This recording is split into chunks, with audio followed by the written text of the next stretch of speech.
Okay, let's go to a few things that are that have a higher carbon footprint. So we'll look at a few things in the range of 10 grams to 100 grams. Again, the idea is to look at daily things we do and don't think much about their carbon footprint, not to be constantly paranoid or feel guilty about it, but just to be aware so that you can choose or at least have it in the back of your mind when you do stuff, right? So we did the plastic or paper. Here we will look at a paper carrier bag which has 12 grams of CO2 equivalent when it's recycled and lightweight. Of course, recycled and lightweight means it cannot really carry much load, and you know you've seen people or you've had experience of the bag tearing and pouring your onions onto the street. The carbon equivalent is 12 grams there. We said 80 grams of CO2 equivalent, an elaborate bag from mainly virgin paper as supplied by many clothing retailers. So obviously this has higher carbon footprint, and again, you remember the questions we looked at in choosing the light density polyethylene bags or paper bags and so on. So those kind of life cycle analysis kinds of things have to be kept in mind. And the main point is to be mindful but not go crazy over these things, because you don't always know what is the best option. Okay, so low carbon, let me turn on the pointer again. The low carbon tips here: if given a choice between plastic and paper, the plastic one may well be best. We already looked at that a little bit, and we will look at it again.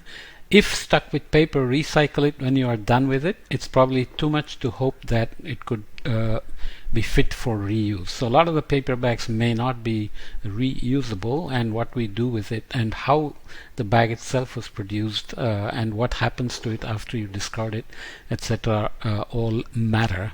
How about ironing a shirt? Obviously, the best option is to not iron if you can manage life without it. Obviously, everybody likes ironed clothes. You feel better psychologically, the cost of which is not included in when we think just about carbon footprint. But nonetheless, 14 grams of CO2 equivalent are involved in a quick expert skim on a slightly damp shirt, and the idea is not to dry it and then sprinkle water on top and then iron it again, but iron it when it's still not completely dry. Maybe you save on dryer energy, or maybe you are already smart enough or conscious enough to use drying in the open, but then many housing complexes, housing communities will not allow you to hang your clothes outside.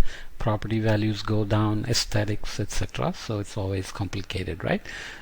25 grams CO2 equivalent on average, 70 gram CO2 equivalent for a thoroughly crumpled shirt ironed by unskilled hands. So skilled people are probably much better at doing the ironing. So 5 shirts every week is about the same as a 10-mile drive once a year in an average car. What does it mean? Well, you want to be careful about ironing, and maybe don't want to iron too much, and don't want to worry about ironing socks, for example. But on the other hand, maybe you don't want to sweat it too much. Cycling a mile, obviously good for health, but you don't want to be hit by a car, so you have to be in a place which is bicycle friendly, like Copenhagen or Amsterdam or any other place that you can think of. So cycling a mile is like 65 grams of CO2 equivalent powered by bananas. It's 90 grams CO2 equivalent powered by cereals with milk. 200 grams CO2 equivalent, that's what you're burning, powered by bacon. 260 grams CO2 equivalent powered by cheese burgers. 2800 grams of CO2 equivalent if it is powered by air freighted asparagus. So you are cycling a mile, you are burning some calories, but you are consuming calories, and where your calories come from will have to be considered when you think you are doing something good by cycling a mile and avoiding driving or public transportation and so on. So things like asparagus are grown in specific places, very high water consuming the vegetable grown in a place like California where it shouldn't be grown at all, considering the climatology of the rainfall over California and the continued drought issues and so on. And they are shipped all over the place. So there are other examples where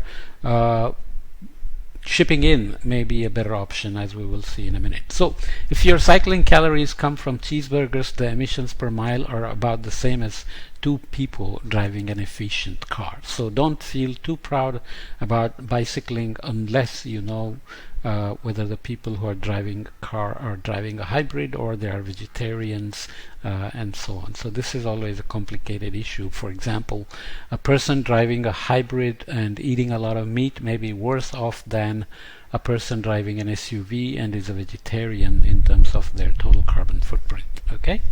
The bacon comes in at around 200 grams CO2 equivalent for a 25 gram slice with only enough calories for a mile and a quarter of riding.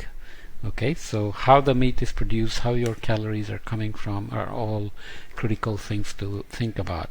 The one point I want to add here is from this paper, very nice paper on climate politics, metaphors, and the fractal carbon trap. The system is set up in a way that the things we are looking at so far, you just cannot be sure what the total carbon footprint is of your orange, your banana, your bicycle ride, and so on and so forth.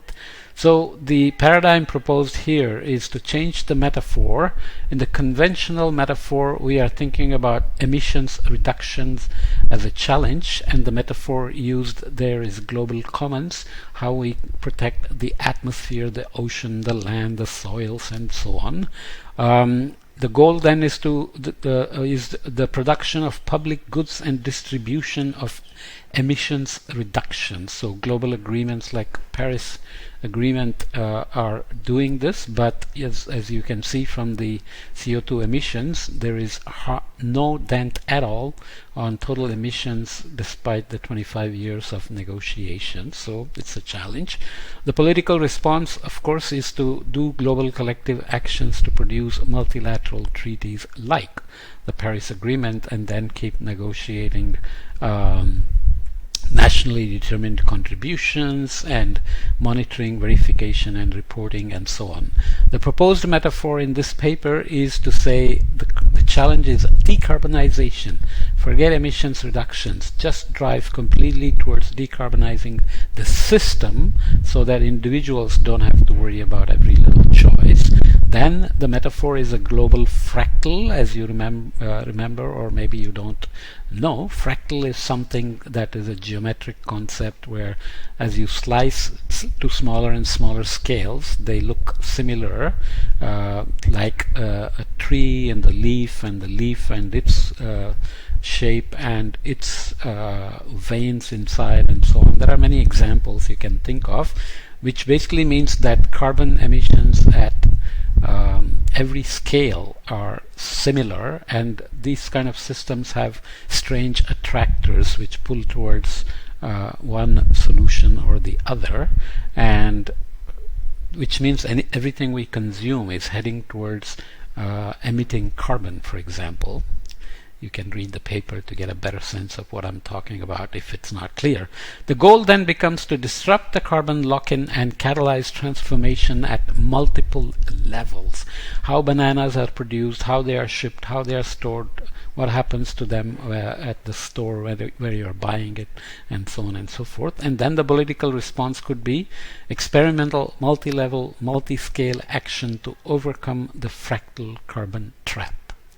Okay, so this is means that while individuals can contribute a lot, putting up lots of signs saying don't do this and don't do that will have counterproductive or unintended consequences, with people just giving up, especially when combined with the message that we are going to miss the 2 degrees C warming target and so on. So people may just feel frustrated and don't know what to do. Plus, there is something called climate anxiety, which is a real thing, especially among young people, because they feel helpless about their future. So all these things have to be kept in mind.